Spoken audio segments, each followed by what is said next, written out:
Hello, আসসালামু আলাইকুম প্রিয় দর্শক। আশা করি সবাই ভালো আছেন। আপনাদের দোয়া এবং আল্লাহর রহমতে আমি এখন অনেকটাই সুস্থ। আজ আমি আপনাদের জন্য নিয়ে এসেছি রসুনের চপ। এটি খাবারের গুণগত মান হিসেবে এটি অনেক হেলদি ও স্বাস্থ্যকর। তো কথা না বাড়িয়ে চলুন সরাসরি রেসিপিতে চলে যাচ্ছি। রসুনের চপ তৈরি করার জন্য এখানে আমি কয়েকটি রসুন, হলুদ আর লবণ দিয়ে হালকা সিদ্ধ করে নিয়েছি।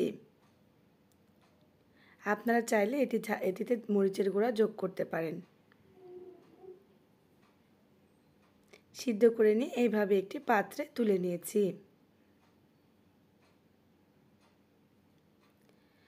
রসুনের চপ ভাজার জন্য আমাদেরকে একটি বেসনের ব্যাটার তৈরি করতে হবে।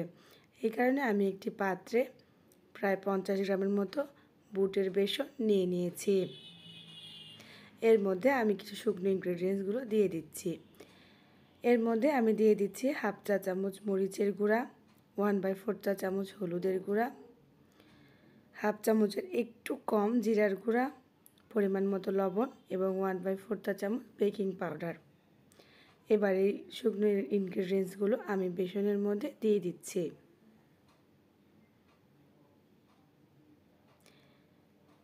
এবার এই শুকনো ইনগ্রেডিয়েন্টসগুলোকে আমি একটি মিক্সারের সাহায্যে খুব সুন্দরভাবে বেসনের সাথে মিশিয়ে নিচ্ছি।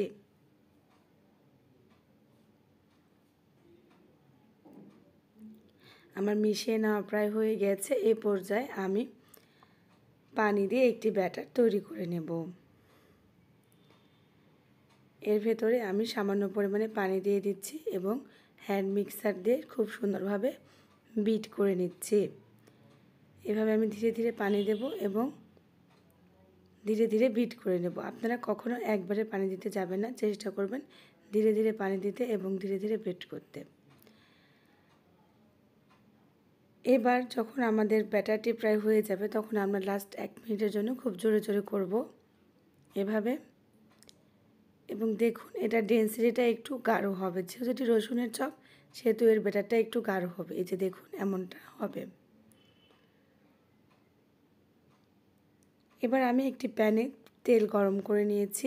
এবার সেই রসুনগুলোকে আমি এই ব্যাটারের মধ্যে দিয়ে আমি এই গরম তেলের মধ্যে দিয়ে দেব। একে একে আমি প্রত্যেকটি রসুনের চপ তেলের মধ্যে দিয়ে দিচ্ছি। ডুবো তেল নেওয়ার দরকার নাই, যাতে এক সাইড তেলের মধ্যে থাকে এরকম তেল নিলেই হবে। একে একে প্রায় আমার সবগুলো দেওয়া হয়ে গিয়েছে। তো ভাইয়া আপুরা, আপনাদের কাছে আমার একটি অনুরোধ, আমার চ্যানেলটিকে আপনারা সাবস্ক্রাইব করে দেবেন এবং ভিডিওটি যদি ভালো লাগে অবশ্যই একটি লাইক দেবেন, শেয়ার করবেন এবং কমেন্ট করবেন। আমার গলাটা এখনও ঠিক হয়নি, এজন্য আপনার কাছে ক্ষমা প্রার্থী। আমাকে আপনারা ক্ষমা সুন্দর দৃষ্টিতে দেখবেন। তো আমার সবকটি চপ ছাড়া হয়ে গিয়েছে। এবার আমি চপগুলোকে উল্টিয়ে দেব। এবার আমি একটি কাঠির সাহায্যে সব চপগুলোকে উল্টিয়ে দিচ্ছি। দেখুন খুব সুন্দর একটা গোল্ডেন কালার মতো চলে এসেছে। রসুনের চপ ভাজতে আমাদের বেশি সময় লাগে না, জাস্ট 5 থেকে 6 মিনিটের মধ্যে আমাদের চপটি ভাজা হয়ে যায়।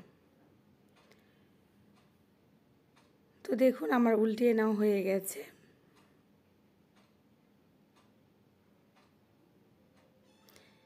আমার ভাজা প্রায় শেষের দিকে। এবার আমি একটি সার্ভিং বলে বেড়ে নিচ্ছি। তো আজকের মতো এ পর্যন্ত, আগামীতে আবার দেখা হবে। আল্লাহ হাফেজ।